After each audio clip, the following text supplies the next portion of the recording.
বিরোধী দলের নির্বাচিত এমপিদের খবরদারি করার জন্য মহিলা সংরক্ষিত আসন তাদের এক একজন এমপিকে তাদের মাথার উপরে বসায় দিয়ে তাদেরকে সুপারভাইজার বানানো হয়েছে।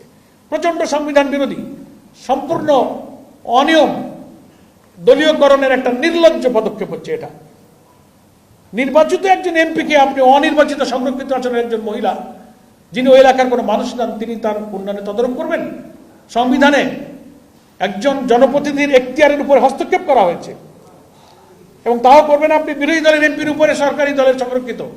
তাহলে এখন সরকারি দলের এমপিরা যেখানে আছেন তার কাজকে তদারক করবে। এগুলো হচ্ছে নির্লজ্জ দলীয়করণ এবং নির্বাচিত বিরোধী দলের এমপিদের উন্নয়নের কাজে ব্যাপক হস্তক্ষেপ করা হচ্ছে। বিচার ব্যবস্থা তো একেবারে সর্বনাশ করা হয়েছে। স্বাধীন বিচার ব্যবস্থাটা শেষ করে দিয়েছে। সুপ্রিম কোর্টের স্বাধীন সচিবালয় করা হয়েছিল, সেই সচিবালয় তারা বাতিল করে দিয়েছে। সুপ্রিম কোর্ট সেক্রেটারিয়েট অর্ডিন্যান্স, যেটা সুপ্রিম কোর্টের নিজস্ব সচিবালয় বিচার বিভাগের প্রশাসনিক স্বায়ত্তশাসন জোরদার একটি গুরুত্বপূর্ণ উদ্যোগ হিসেবে বিবেচিত হচ্ছিল, কিন্তু সরকার সেটা বাতিল করে দিয়েছে।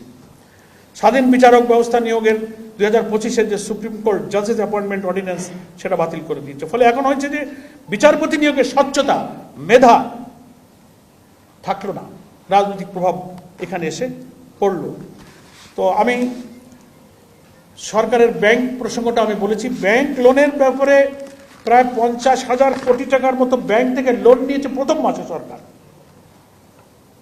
আর এ পর্যন্ত প্রায় 2 লক্ষ কোটি টাকা ব্যাংক থেকে সরকার ঋণ গ্রহণ করেছে। সাংবাদিক বন্ধুগণ, ভারতের সীমান্তবর্তী এলাকাগুলোতে এই সরকার ক্ষমতায় আসার পরে ব্যাপক হারে পুশিনের প্রেসার চলেছে, সীমান্ত হত্যা চলেছে। সেটা নিয়ন্ত্রণে পরিবেশ রক্ষা করতে সরকার ব্যর্থ হয়েছে। 11 দল জামাত ইসলামীকে সেই সব সীমান্তবর্তী জেলাগুলোতে তার প্রতিবাদ করতে হয়েছে, ভূমিকা রাখতে হয়েছে, রাজধানীতে মিছিল করতে হয়েছে। সে ব্যাপারে সরকার কোনো পদক্ষেপ গ্রহণ করেনি।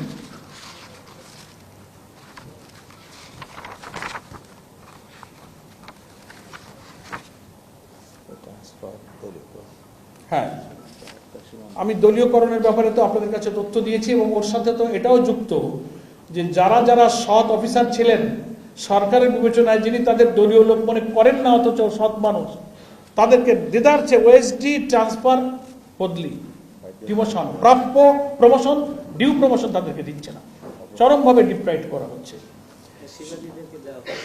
সেজন্য বেছে বেছে তাদের দলীয় লোকদেরকে সামনে এনে, এবং দেখা যাচ্ছে যে এখন ফ্যাসিবাদী আওয়ামী লীগের বড় বড় আমলা সচিবালয় যারা, তাদের সংখ্যা এখন ক্রমশ ঘুরতে গেলে দেখা যায় যেখানে সেখানে তারা কিন্তু নিয়োগ পাচ্ছেন, তারা প্রমোটেড হচ্ছেন এবং বর্তমান সরকারের প্রশ্রয়ে তারা কিন্তু সব জায়গাতে আবার নিজেরা মাথা উঁচু করে তারা দাঁড়িয়ে যাচ্ছে।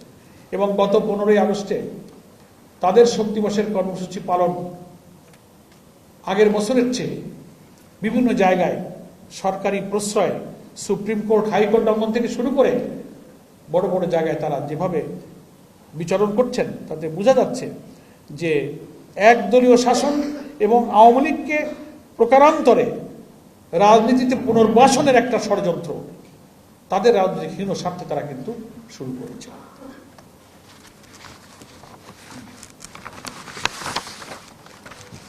প্রিয় সাংবাদিক বন্ধুগণ, গত 6 মাসের সরকারের এই কার্যকালে প্রত্যেকটি বিষয় অর্থাৎ গণভোটের গণরায়, জুলাই সনদ, আইন শৃঙ্খলা, জানালা নিরাপত্তা, দ্রব্যমূল্য, প্রশাসনিক নিরপেক্ষতা সহ যতগুলো বিষয় আমি উল্লেখ করলাম, এই সব বিষয়ে সরকারের 6 মাসের চরম ব্যর্থতার বিষয়টি আমরা জাতির সামনে উপস্থাপন করছি এবং আমরা কিছু পরামর্শ বিভিন্ন সংবাদ সম্মেলনে দিয়েছি যে গণভোটের গণরায় বাস্তবায়ন করে এই সংকট নিরসন করতে হবে।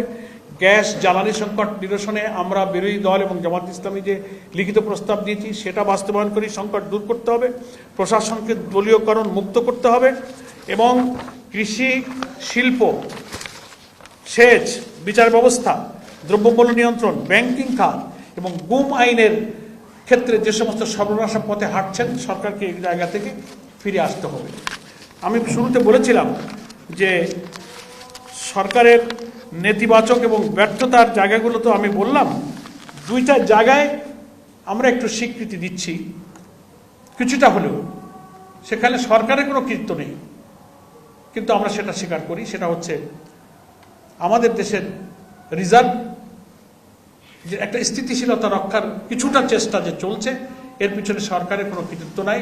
আমাদের প্রবাসে কর্মরত বিদেশি রেমিটেন্স যোদ্ধা যারা দেশপ্রেমিক, তাদের রক্ত হাড় ঘাম পানি করে যারা রেমিটেন্স বিদেশে পাঠাচ্ছেন, এই রেমিটেন্সের কারণেই রিজার্ভের ক্ষেত্রে কিছুটা হলেও একটা স্থিতিশীল পরিস্থিতি মাঝে মাঝে লক্ষণীয় হচ্ছে।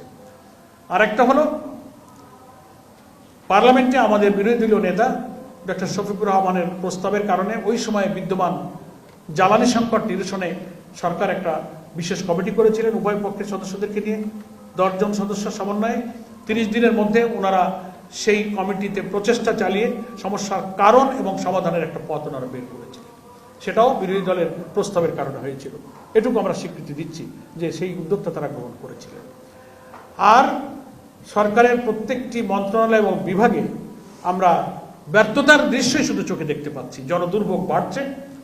আমরা অনুরোধ জানাবো, পার্লামেন্টে একটা বিরোধী দল আছে, সরকারের পক্ষ থেকে বিরোধী দলের এই সব উল্লেখ করা সমস্যাগুলো, চিহ্নিত করা সমস্যাগুলোকে গুরুত্ব দেওয়া হোক, অ্যাড্রেস করা হোক, সমাধানের জন্য উভয় দলের সম্মিলিতভাবে পদক্ষেপ নিয়ে জাতিকে সংকট থেকে মুক্ত করা হোক।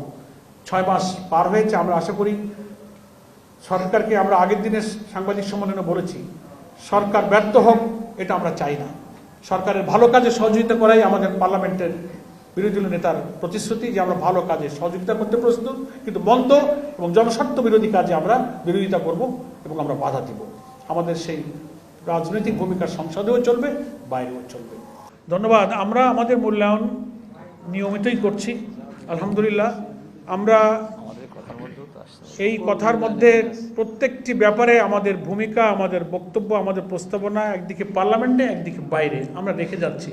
এবং দেখেন, প্রায় আমরা বলি, আমাদের আমির জামাতও বলেন যে আমরা দায়িত্বশীল এবং গঠনমূলক এই ভূমিকাটা আমরা বিরোধী দলে পালন করছি। ফলে কোনো হটকারিতা, জ্বালাও পোড়াও, ভাঙচুর, হরতাল, মানুষ তো লোকেরা বলে যে বিরোধী দলের কই খুব তো কিছু দেখি না, তা আমরা গঠনমূলক করতে গিয়েই তো আমরা এইসব সমালোচনার সম্মুখীন হচ্ছি। তার অর্থ এটাও তো সরকারকে আমরা দেশ গঠনে সাহায্য করছি। আমরা তো সেই নির্বাচনের ফলাফল নিয়ে যে বিতর্ক, ইঞ্জিনিয়ারিং, ম্যানিপুলেশন থেকে শুরু করে এই 6 মাসের প্রত্যেকটি কাজে আগের মতো বিরোধী দলীয় চরিত্র, সেই ব্যাড কালচার যদি আমাদের থাকতো, বহু কিছু এদেশে অরাজকতা হতো। আমরা সেই পথে কিন্তু হাঁটিনি। তো এটা কি কপারেশন নয়? আমরা গঠনমূলকভাবে এখন রাষ্ট্র যাদের দায়িত্বে, বাজেট যাদের হাতে, টাকা হাতে, জনদুর্ভোগ আর রাষ্ট্র তো চালাবেন তারা, আমরা গাইড দিতে পারি, সাহায্য করতে পারি, সহযোগিতা দিতে হবে। আমরা করে যাচ্ছি। হ্যাঁ, জ্বালানি চ্যালেঞ্জ গ্রহণ করেই তো আমরা বিকল্প প্রস্তাব পরশুদিনকে দিয়েছি। এই যে বললাম রে ভাই, রেকর্ড। জামাত তো সরকারে নাই যে জামাত বাস চালু করে দেবে। আর একটা কথা হচ্ছে যে এই সংকট আলোচনার জন্য আমাদের বিরোধী দলীয় নেতা একটা বিশেষ অধিবেশন ডাকার জন্য রাষ্ট্রপতির কাছে অনুরোধ করেছেন, সেখানে এটা ডিসকাস হবে। আছে তো না, আমাদের বিরোধী দলের উপরে মারপিট, রক্তাক্ত, আমাদের 6 জন এই 6 মাসে বিরোধী দলের নেতাকর্মী 6 জনকে হত্যা করা হয়েছে রে ভাই। করছে না মানে কি? এমপিদের উপরে হামলা করা হয়েছে।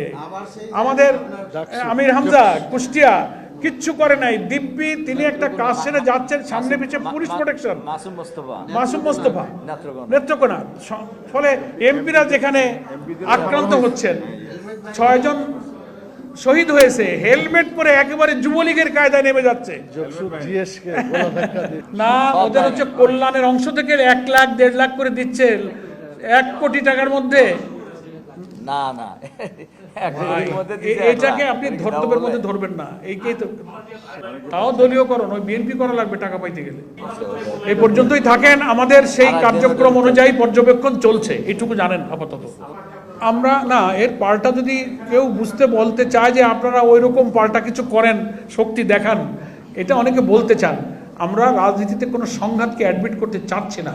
চরম সংযমে হয়েও যদি যে অস্থিতিশীল দেশকে গোছানোর দিকে নিয়ে যাচ্ছি, আমরা এখনো সাহায্য করার জন্য চেষ্টা করছি। আমরা আমাদের নেতা কর্মীদেরকে, ছাত্রদেরকে সংযমী হতে বলেছি। আমরা আক্রান্ত হচ্ছি, আমরা কিন্তু আক্রমণকারীর ভূমিকায় নেই এখনো। শুকরিয়া, ধন্যবাদ, ধন্যবাদ, ধন্যবাদ। শেষ করার দরকার। গণভাব স্বাধীনভাবে যে কাজ করতে পারতেছে না, তার প্রমাণ ওইটা যে সত্য লেখে না, অসত্যটাই অনেকে লিখতেছে, সব না, কেউ কিছু কিছু না। ধন্যবাদ। আমাদের মধ্যে ছিল, আমি তো বক্তব্যটা পুরো পড়িনি। বিদেশি বিনিয়োগ কমেছে, রপ্তানিও কমেছে, যে কারণে আমাদের কিন্তু আমাদের ইসের আপনার প্রবৃদ্ধির সূচকটাও কিন্তু নিচে নামছে, অনেক কমছে, হ্যাঁ। অনেক কমে আসছে। সবাইকে ধন্যবাদ, সকলকে ধন্যবাদ। আসসালামু আলাইকুম ওয়া রাহমাতুল্লাহ।